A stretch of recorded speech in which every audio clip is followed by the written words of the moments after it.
बिस्मिल्लाहिर्रहमानिर्रहीम। अस्सलाम वालेकुम। MTH 501 Linear Algebra lecture number 24. Today the topic is dimension of vector space. आज की वीडियो में मैं आपको बताऊंगी कि वेक्टर स्पेस की डायमेंशन को कैसे फाइंड आउट करते हैं। ठीक है, बड़े ही आसान तरीके से बताऊंगी। ठीक है, आपने वीडियो को एंड तक देखना है।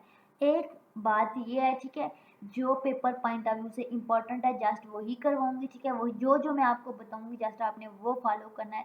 इंशाल्लाह आपका देखना पेपर कितना अच्छा होगा। ठीक है, अब देखें यहाँ पे बात हो रही है डायमेंशन ऑफ वेक्टर स्पेस। ठीक है, कि वेक्टर स्पेस की डायमेंशन क्या होती है। बेसिकली वेक्टर स्पेस क्या होता है? वेक्टर स्पेस का मतलब होता है जिसमें हमारे पास बेसिस आ जाती हैं। ठीक है, लेट्स सपोज ना एक वेक्टर स्पेस है, उसकी बेसिस है B1, ठीक है, सो ऑन B2 B3। ठीक है, ये चीज़ होती है। एक वेक्टर स्पेस के अंदर आती है बेसिस।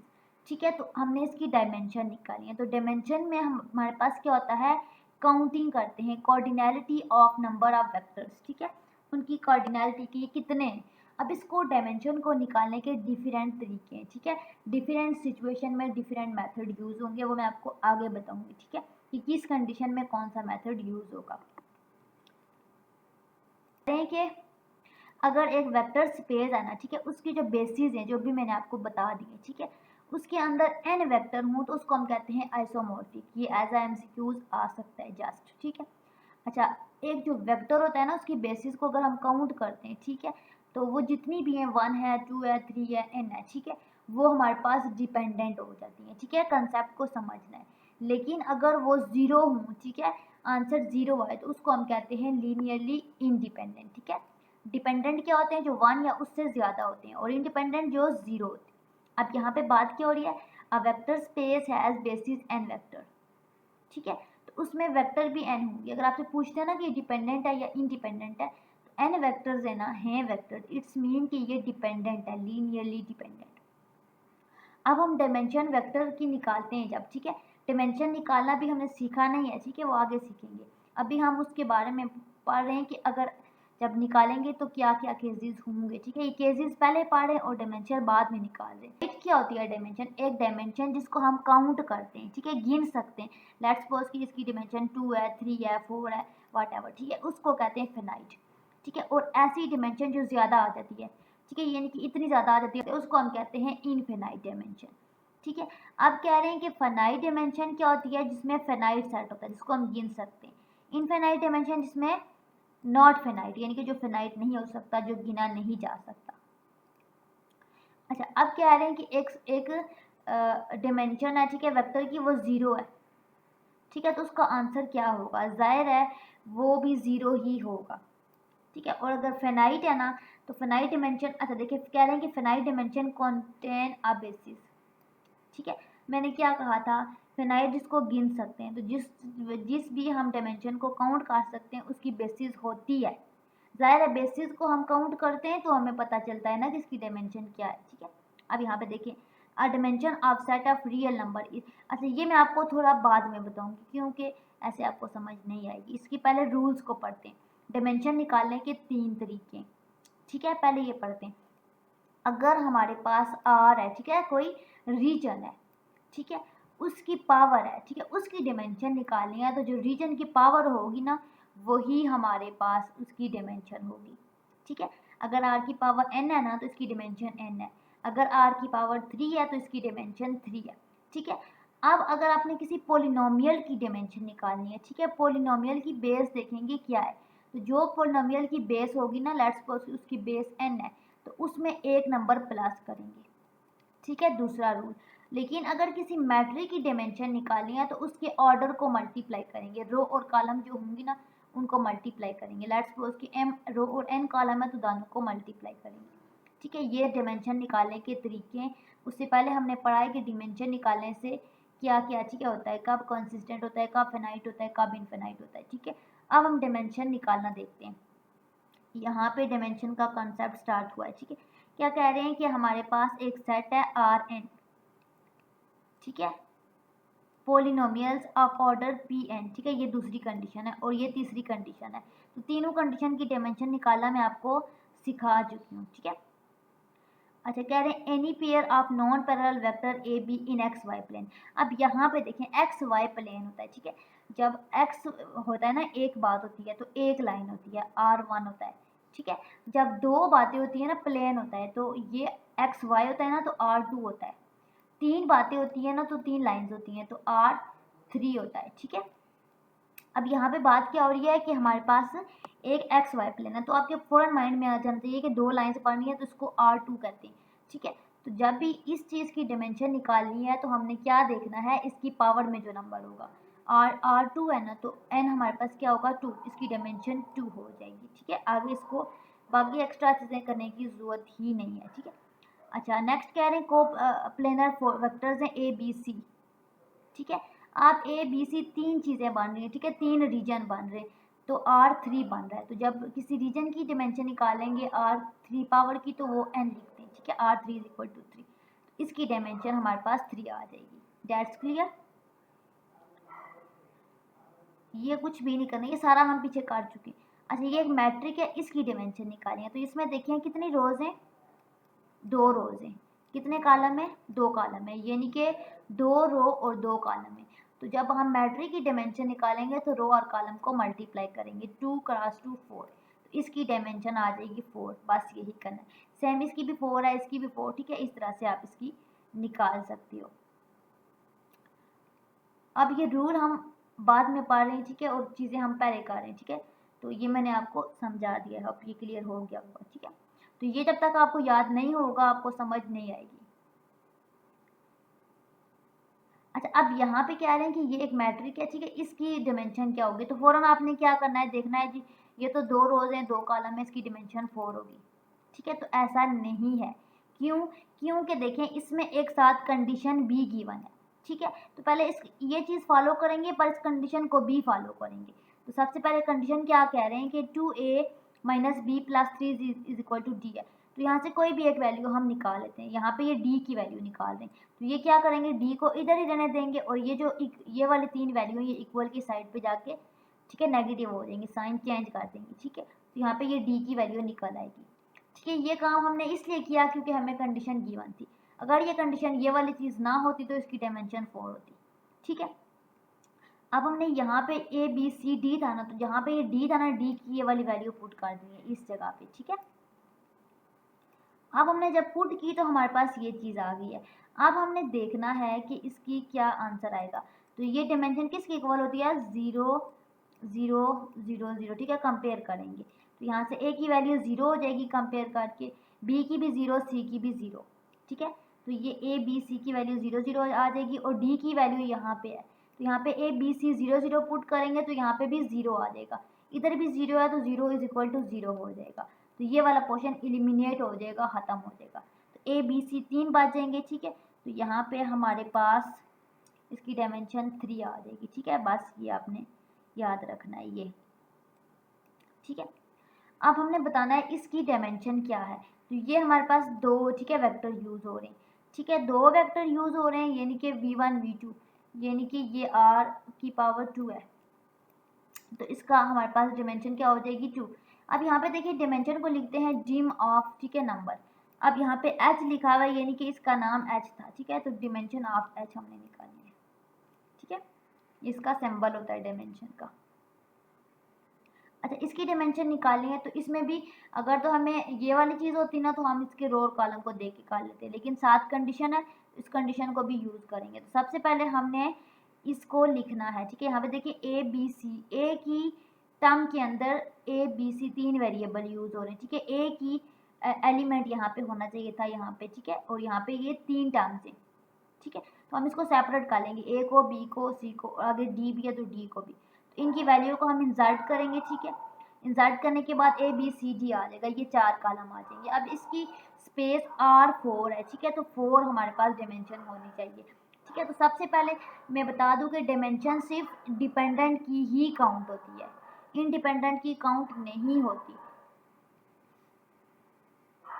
अभी तक जितनी एग्जांपल की है वो सारी डिपेंडेंट ही थी। अब देखते हैं कि क्या कोई इंडिपेंडेंट है। तो इंडिपेंडेंट क्या होता है, या तो किसी का मल्टीपल हो या फिर 0 हो, ठीक है। तो यहाँ पे देखें ये किस, इनमें से इसमें 1 5 है, इसमें -3 1 है, 6 -2 है, 4 -1 5 है, यानी कि कोई भी ऐसी टर्म नहीं है, कोई भी ऐसा वेक्टर नहीं है जिसमें सारे ज़ीरो हों। इट्स मीन कि ये हमारे पास ज़ीरो वाली कंडीशन नहीं है, ठीक है। अब हम देखते हैं कि क्या ये किसी का मल्टीपल है। तो यहाँ पे हमने देखा कि जस्ट ये दो एक दूसरे का मल्टीपल थे, ठीक है। तो हमने क्या बताना है कि ये जो है इंडिपेंडेंट है, ये वाला। तो बाकी ये V1 V2 V4 जो है ना, ये डिपेंडेंट है। तो इन यही डिमेंशन में काउंट होंगे 1 2 3। तो इसकी स्पेस क्या है, r की पावर 3 है, ठीक है। ये इंडिपेंडेंट हो गया, ज़ीरो हो गया, ख़त्म हो गया। इंडिपेंडेंट ज़ीरो होता है, मैं आपको बहुत बार बता चुकी हूँ, ठीक है। तो इसकी पावर 3 है तो 3 ही इसकी काउंट होगी, ठीक है, डिमेंशन, ठीक है। ये हमने डिफरेंट तरीक़ों से डिमेंशन निकालना सीखा, ठीक है, कि कैसे डिमेंशन निकालेंगे मैट्रिक के केस में, कैसे हम दूसरे केस में, ठीक है। अब यहाँ पे क्या कह रहे हैं, द स्पेस सब space of R3 can be classified. देखें, ज़ीरो डिमेंशन का मतलब होता है ज़ीरो, खाली, ठीक है। यानी कि R3 इज, यानी कि उसकी जो रीजन की जो स्पेस है ना वो ज़ीरो हो, ठीक है। और वन डायमेंशन का मतलब है कि एक लाइन हो, सिंगल, ठीक है। और उसमें ये देखिए एक लाइन हो थ्रू द ओरिजिन, ठीक है। और सेकंड डायमेंशन में जिसमें दो लाइनें हों, R2, ये बात हो रही है R1 की, ठीक है, ये R2 की, और ये R0 की, ठीक है, और ये R3 की, ठीक है। तो ये R2 जो टू डायमेंशन होती है, ठीक है। तो ये प्लेन होता है, ये पहले भी मैंने एक्सप्लेन की थी बात कि R2 प्लेन होता है। तो स्टूडेंट ने कमेंट किया था कि ये गलत है, तो ऐसा नहीं है। जो लाइन होती है वो लाइन होती है, जो R2 होता है वो प्लेन होता है, और जो R3 होता है वो स्पेस होता है, ठीक है, R3 डायमेंशन। तो यहाँ पे ये देखिए मैंने लिखा हुआ है कि जो R2 डायमेंशन है, ठीक है, ये MCQs मैंने करवाया था, ठीक है, वो क्या होता है, प्लेन होता है, ठीक है। और जो R3 होती है वो स्पेस होती है, ठीक है, वो ज़मीन से ऊपर होता है स्पेस में, इस वजह से उसको कहते हैं, ठीक है। तो ये यही बात कर रहे हैं, ये चीज़ R1 R2 R3 क्या होता है, ये एज MCQs इसमें से आ सकता है।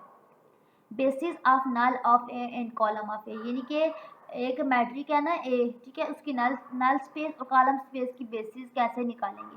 तो सबसे पहले हमने बेसिस निकाली है नल स्पेस की, तो ये एक मैट्रिक है। तो इस मैट्रिक को लिखेंगे और यहाँ तक, ठीक है, और इस साइड पे 0 0 लिखेंगे। अब इसका रो ऑपरेशन करेंगे। रो ऑपरेशन करना मैंने आपको बताया था कि रो ऑपरेशन कैसे करते हैं। ये ऐसे डायगोनली 1 होता है और उसके नीचे 0 होने चाहिए। तो इसको करने का तरीका क्या होता है, ये पैटर्न होता है, यहाँ पे जाना है, यहाँ पे, यहाँ पे, यहाँ पे और यहाँ पे, ये इस पैटर्न से हम इसको सॉल्व करते हैं। तो इसको सॉल्व करने के तरीके क्या क्या हम स्टेप लेते हैं, या तो हम रो को मल्टीप्लाई कर सकते हैं, डिवाइड कर सकते हैं, प्लस कर सकते हैं, माइनस कर सकते हैं, या फिर रो को इंटरचेंज कर सकते हैं, रद्दो बदल, ठीक है, कर सकते हैं। अब यहाँ पे इन्होंने क्या किया, सबसे पहले इसको 1 बनाना था, ठीक है, ऑर्डर के मुताबिक। तो यहाँ से इन्होंने क्या किया, R2 R4 को इंटरचेंज किया R2 से, ये R जो हमारे पास, ठीक है, ये R4 थी इनकी, ठीक है, ये वाली, ठीक है, इसको इन्होंने R2 से इंटरचेंज किया। अब यहाँ पे देखिए ये जो -1 वाली रो थी ना, ये वाली, ये R4 में आ गई है, और जो यहाँ पे 2 में थी ना वो इनकी 4 में चली गई है। 2 में इनकी कौन सी थी, ये 4 में थी ना, तो ये इनकी 2 में चली गई है। ऐसे इन्हें इंटरचेंज किया, ठीक है। उसके बाद इन्होंने क्या किया, इंटरचेंज करने के बाद ये इन्होंने इसलिए किया कि यहाँ पे तो हमने 1 बना लिया 2 को, ठीक है, डिवाइड करके, ठीक है, ये R3 को R1 से किया, ठीक है, ये R3 को R1 से किया। इससे ये हुआ कि ये जो रो थी ना ये पहले नंबर पे चली गई है, तो यहाँ पे 1 आ गया है, ठीक है, और ये जब ऊपर चली गया तो ये 0 हो गया, ठीक है। अब इन्होंने सेम इन दोनों को 0 बनाना है, ठीक है। तो इस तरह से ये रो ऑपरेशन करेंगे, या मल्टीप्लाई, डिवाइड, या फिर रो को इंटरचेंज या प्लस माइनस, जो भी करेंगे साइड पे मेंशन कर देंगे, ठीक है। ये करने के बाद यहाँ तक 0 बनाने के बाद फिर इन्होंने नेक्स्ट टारगेट यहाँ पे 1 बनाना था, ठीक है, एंड सो ऑन, नीचे 0। इस तरह करते गए row operation, and then at the end इन्होंने देखा कि इन्होंने यहाँ पे कोशिश की कि यहाँ पे 1 बने, लेकिन ये नहीं बन सका। तो इससे कोई आपने परेशान नहीं होना, ठीक है, आपने करते जाना है, करते जाना है। अब एंड पे आपने देखना है कि इसकी बात हो रही है कि इसकी डायमेंशन क्या है या इसके सोल्यूशन कितने, ठीक है। तो अब हाँ यहाँ पे देखें, जब हमारे पास 3 सोल्यूशन होंगे तो वो, ठीक है, R3 होता है, R2 2 सोल्यूशन, ठीक है, 1 सोल्यूशन, और 0 सोल्यूशन, ठीक है, नो सोल्यूशन। अब यहाँ पे देखें ये वैल्यू 0 है, ठीक है, ये भी 0 है, लेकिन यहाँ पे ये देखिए 2 वैल्यू है, 3 वैल्यू है, ये ठीक है, ये डिफरेंट, यहाँ पे अगर सारी टर्म्स खत्म हो जाती ना, एक बार जाती तो हम कहते एक सोल्यूशन है, ठीक है। तो ये हमारे पास क्या है, इनफिनाइटली मैनी सोल्यूशन है, क्योंकि यहाँ पे अब देखिए ये कंसिस्टेंट है, अगर तो सारे जीरो हो जाएं, ठीक है, तो वो इंडिपेंडेंट होता है, इनकॉन्सिस्टेंट होता है। एक भी सोल्यूशन आ जाए तो वो हमारे पास डिपेंडेंट होता है और कॉन्सिस्टेंट होता है। तो यहाँ पे क्या कह रहे हैं, ये कॉन्सिस्टेंट है, डिपेंडेंट है, क्योंकि इसके इनफिनाइटली मैनी सोल्यूशन है, ठीक है। तो ये बार बार चीज़ें सारी एक दूसरे से आपने मिक्सअप नहीं करनी। अच्छा, अब आपने क्या किया, ये जो वैल्यू निकाली है ना, ये वाली, ठीक है, इनमें से आपने वैल्यू निकालनी है, ठीक है। एक्स एक साइड पे करना है, एक वेरिएबल, बाकी टर्म एक साइड पे, ठीक है। इसको अगर आपने मैट्रिक की इसको दोबारा से वेक्टर स्पेस की फॉर्म में लिखना है तो आपने ऐसे लिख लेना है। अब इसके वेक्टर क्या आ गए, v1 v2, तो इस नल स्पेस बेसिकली क्या होता है, यही v1 v2 एक ब्रैकेट के अंदर लिखते हैं, ठीक है। इसको हम कहते हैं कि ये बेसिस है नल स्पेस ए की, ठीक है। तो ये हम दोनों लिख लेंगे, यही हमने फाइंड आउट करनी थी। ये एक और एग्जांपल है v1 v2, तो कह रहे हैं कि क्या इसकी बेसिस r3 है या इसकी बेसिस r2 है, बताएं। तो इसको हमने इकट्ठे करके लिख लेना है दोनों कॉलम को, इसका रो ऑपरेशन किया एंड एट द एंड हमने देखा कि यहाँ पे क्या हो रहा है। तो यहाँ पे हमने क्या कहा कि ये r3 की बेसिस है, ठीक है, सब स्पेस क्या है r3 की, और स्पेन कर रहा है v1 v2 को, ठीक है। अब यहाँ पे देखिए v1 v2 v3 v4 चार आ गए, ठीक है। अब इसकी बेसिस निकालिए, इन चारों को एक ही कॉलम के अंदर ऐसे लिखेंगे, इसका रो ऑपरेशन करेंगे, रिड्यूस करेंगे और देखेंगे कि एंड पे क्या होता है। तो यहाँ पे हमने क्या देखा कि हमारे पास क्या आ रहा है, ये 0 0 ख़त्म हो गया, यहाँ पे 2 वैल्यू 3 वैल्यू आ रही है, यहाँ पे 4 आ रही है, ठीक है। तो क्या कह रहे हैं, the first two column of A are the pivot column, ठीक है। ये नहीं कि पीवट क्या होता है, जो डायगोनली पीवट बनता है, तो यहाँ पे डायगोनली यहाँ पे बनता है, यहाँ पे बनता है और यहाँ पे, ठीक है।